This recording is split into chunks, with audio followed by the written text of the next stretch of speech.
2025 സമാധാനത്തിനുള്ള Nobel പുരസ്കാരം Venezuela പ്രതിപക്ഷ നേതാവ് മരിയ കൊറീന മച്ചാഡോയ്ക്ക്. വെനസ്വേലയിലെ ജനാധിപത്യ സംരക്ഷണ പ്രവർത്തനങ്ങൾ പ്രോത്സാഹിപ്പിച്ചതിനാണ് പുരസ്കാരം. സമാധാനത്തിനുള്ള നൊബേൽ ലഭിക്കുന്ന 20ാമത് വനിതയാണ് മരിയ. വിശദാംശങ്ങളുമായി ന്യൂസ് ഡെസ്കിൽ നിന്നും അഖില ചേരുകയാണ്. അഖില, ഈ വർഷത്തെ ഈ ഒരു സമാധാനത്തിനുള്ള നൊബേൽ പുരസ്കാരം ആർക്ക് എന്നുള്ളത് ഏവരും ഉറ്റുനോക്കിക്കൊണ്ടിരുന്ന ഒരു കാര്യം തന്നെയായിരുന്നു. കാരണം നമുക്കറിയാം, ട്രംപ് ഏറെ പ്രതീക്ഷിച്ചിരുന്നു. ട്രംപ് നിരന്തരം ഇങ്ങനെ ഒരു അവകാശവാദം ഉന്നയിച്ചിരുന്നു. താൻ 7 അന്താരാഷ്ട്ര യുദ്ധങ്ങളാണ്, സംഘർഷങ്ങളാണ് ഇല്ലാതാക്കിയത്. അതുകൊണ്ട് എനിക്ക് തന്നെ ഈ ഒരു സമാധാനത്തിലുള്ള നൊബേൽ കിട്ടണമെന്ന് ട്രംപ് വാദിച്ചിരുന്നു. പക്ഷേ കാര്യങ്ങൾ അങ്ങനെയൊന്നുമല്ല, അല്ലേ?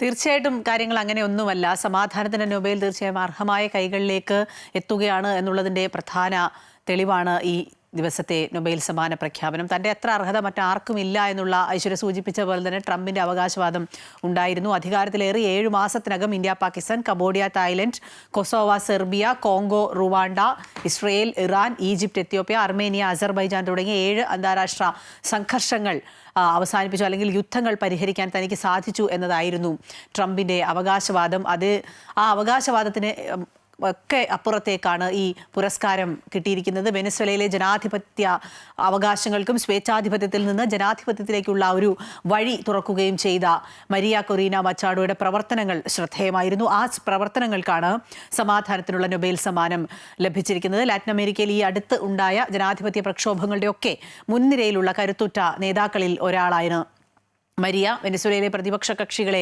ഒന്നിപ്പിക്കുന്നതിൽ നിർണായക പങ്കുവഹിക്കാൻ മരിയയ്ക്ക് സാധിച്ചു എന്നുള്ളതാണ് വളരെ പ്രധാനപ്പെട്ട കാര്യം. ഒപ്പം ഈ മരിയയ്ക്ക് അവാർഡ് പ്രഖ്യാപിച്ചുകൊണ്ട് അക്കാഡമി പറഞ്ഞ വാക്കുകളാണ് ഈ ദിവസത്തെ ഏറ്റവും പ്രധാനപ്പെട്ട വാക്കുകൾ. വളർന്നു വരുന്ന അന്ധകാരത്തിനിടയിൽ ജനാധിപത്യത്തിന്റെ ദീപശിഖ അണയാതെ കാക്കുന്ന ധീരയും പ്രതിബദ്ധതയുമുള്ള സമാധാനത്തിന്റെ വക്താവിനാണ് 2025 പുരസ്കാരം എന്നാണ് നൊബേൽ കമ്മിറ്റി വ്യക്തമാക്കിയത്. ഈ കഴിഞ്ഞ കാലങ്ങളിലൊക്കെ ലാറ്റിൻ അമേരിക്കയിൽ ഉണ്ടായ, അതോടൊപ്പം വെനസ്വേലയിലൊക്കെ ഉണ്ടായ ആ പ്രശ്നങ്ങളെ എടുത്തുകാട്ടിക്കൊണ്ടുള്ള ഒരു പരാമർശമാണ് നൊബേൽ കമ്മിറ്റി നടത്തിയത് എന്നുള്ളതും ശ്രദ്ധേയമാണ്.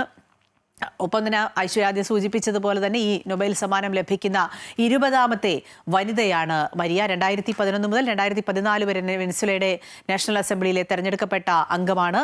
നിസ്സഹായരായ ആളുകൾക്ക് വേണ്ടി പോരാടിയ ഒരു വനിത എന്നുള്ള നിലയിൽ നോർവീജിയൻ നൊബേൽ കമ്മിറ്റി മരിയയെ വിശേഷിപ്പിച്ചിട്ടുണ്ട്. ഒപ്പം ഒരു ഉരുക്കു വനിത എന്നൊക്കെ നമ്മൾ പറയുന്ന തരത്തിലേക്ക് അവരുടെ പ്രവർത്തനങ്ങൾ മുന്നോട്ട് പോയിട്ടുണ്ട് എന്നുള്ളതാണ് ശ്രദ്ധേയമായും പറയേണ്ടത്. സൂചിപ്പിച്ച പോലെ തന്നെ വെനസ്വേലയുടെ പ്രതിപക്ഷ നേതാവാണ്. ഒപ്പം ദേശീയ അസംബ്ലി അംഗമാണ്. 2002 രാഷ്ട്രീയത്തിലേക്ക് എത്തിയ മരിയ പിന്നീട് തൻ്റെ പ്രവർത്തനങ്ങളെല്ലാം വളരെ സജീവമായി മുന്നോട്ട് കൊണ്ടുപോയി. പാർട്ടിയുടെ ദേശീയ കോർഡിനേറ്ററായി പ്രവർത്തിക്കുന്ന തരത്തിലേക്ക് വരെ ഉയർന്നു. 2012 പ്രസിഡന്റ് തെരഞ്ഞെടുപ്പിലേക്ക് മത്സരിച്ചുവെങ്കിലും പരാജയപ്പെടുന്നു. 2014 നിക്കോളസ് മഡൂറോ സർക്കാരിനെതിരെ വെനസ്വേലയിലെ പ്രക്ഷോഭത്തെ നേരത്തെ സൂചിപ്പിച്ചതുപോലെ തന്നെ മുന്നിൽ നിന്ന് നയിക്കുക എന്നുള്ള മുൻനിര പോരാളി എന്ന് തന്നെ പറയണം. കഴിഞ്ഞ വർഷം യൂറോപ്യൻ യൂണിയൻ തങ്ങളുടെ പരമോന്നത മനുഷ്യാവകാശ പുരസ്കാരം നൽകി മരിയയെ ആദരിച്ചിരുന്നു.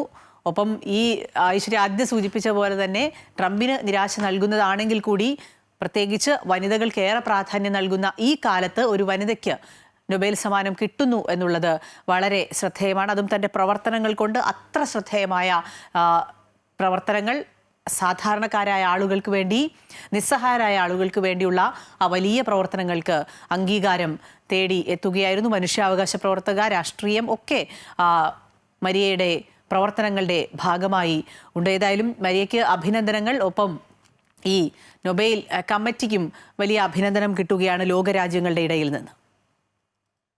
ശരി അഖില, ഈ സൂചിപ്പിച്ചതുപോലെ തന്നെ ഇനി ട്രംപ് എന്ത് പറയുമെന്ന് കാത്തിരുന്ന് തന്നെ കാണണം. കാരണം ട്രംപിന്റെ കൈകളിലല്ല ഈ ഒരു സമാധാനത്തിലുള്ള നൊബേൽ പുരസ്കാരം ലഭിച്ചിരിക്കുന്നത്.